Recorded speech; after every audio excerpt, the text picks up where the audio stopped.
இது அரசியலே இல்லைங்க, அசிங்கங்க, கேவலங்க. கொலையும் பண்ணிவிட்டு அப்புறம் பணத்தையும் போய் எரிச்சிட்டு போஸ்ட்மார்ட்டம் பண்ணி எல்லா வேலையும் முடிச்சுட்டு எல்லாம் நாடகம் போகிற ட்ராமாங்க. என்னங்க அசிங்கமாக இருக்குது. இப்போ அன்னைக்கு இவரை காட்டிலும் பெரிய சூப்பர் ஸ்டாராக இருந்த ரஜினிகாந்த் போகையில் அங்கே உள்ள அந்த ஹாஸ்பிட்டலில் இருந்த இளைஞன் நீங்கள் யாருன்னு கேட்டேன் கேள்வி.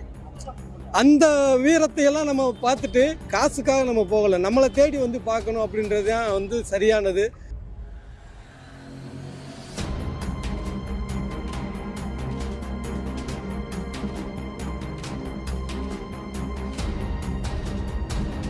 நிறுவன தலைவராக இருக்கக்கூடிய விஜய் வந்து ஆட்சிக்கு வந்தால் மக்களோட கெதி என்ன?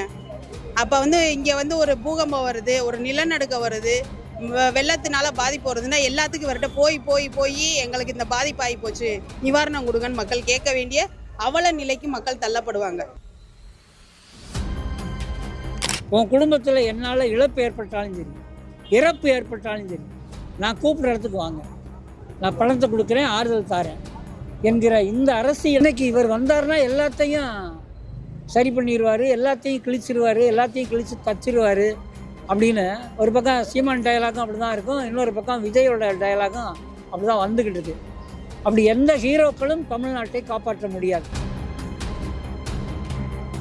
அம்பேத்கரையும் பெரியாரையும் படித்த காரணத்தினால, அம்பேத்கரையும் பெரியாரையும் உள்வாங்கின காரணத்தினால அன்னைக்கு அந்த தலைவர்கள் வந்து அண்ணன் திருமாவளவனும் அண்ணன் திருவள்ளுவனும் அன்னைக்கு வந்து அதை வந்து ஏற்றுக்கிட்டு போனாங்க, உள்ளே போய் ஆறுதல் சொன்னாங்க. இன்னைக்கு விஜய் அதே அம்பேத்கருடைய படத்தையும் பெரியாருடைய படத்தையும் பயன்படுத்துகிறாரு. ஆனால் போலியாக அவங்களுடைய கொள்கையை உணராமல்